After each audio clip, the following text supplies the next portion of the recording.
in terms of COVID and the impact on mental health, I think that, we are in this sort of shared experience, but as the saying goes, we're not all in the same boat. So the same storm, different boat, and it's impacting people in many different ways. But the main things are that, the isolation and the lack of connection between people, lack of structure, the instability and insecurity through loss of income, the uncertainty about the future, changes or decreases in ways to access mental health support.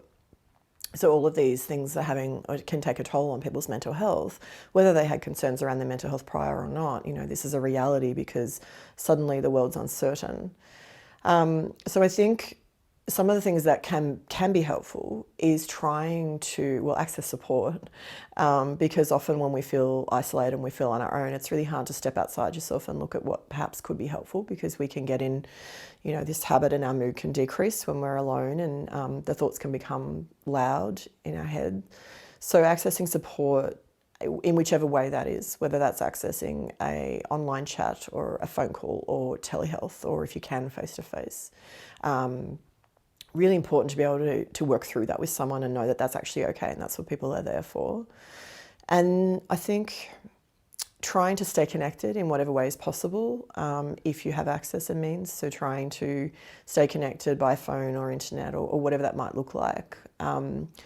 Sort of creating and trying to enforce a daily structure, if there isn't one, can be hugely helpful, because if we're looking at every day rolling into each other and we don't have a time structure, we're sleeping in, we don't have, and that affects whether we're regularly eating, whether we're moving our bodies in enjoyable ways and doing all those things that help us be well.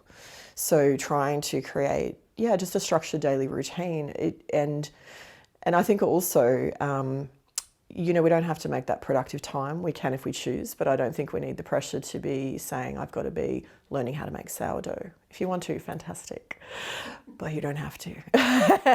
And so, I think there's a lot of pressure, and I think we can do that comparison. Oh, I'm not doing isolation well enough. I'm not, I should be doing something with my time.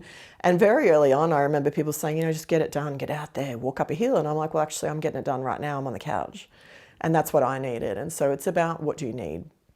It's about self-care. And really the message that I was giving to a lot of clients, particularly early on, was actually it's okay not to be okay.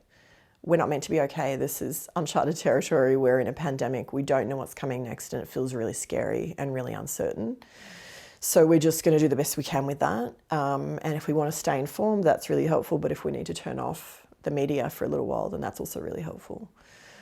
So everyone's different, but I think we can think about these couple of things that might be helpful just to give us, I kind of see creating a routine and maybe just something enjoyable and having a rough plan for the day kind of provides the scaffolding that we need to kind of hold us up for a bit when we're having trouble just doing our usual stuff.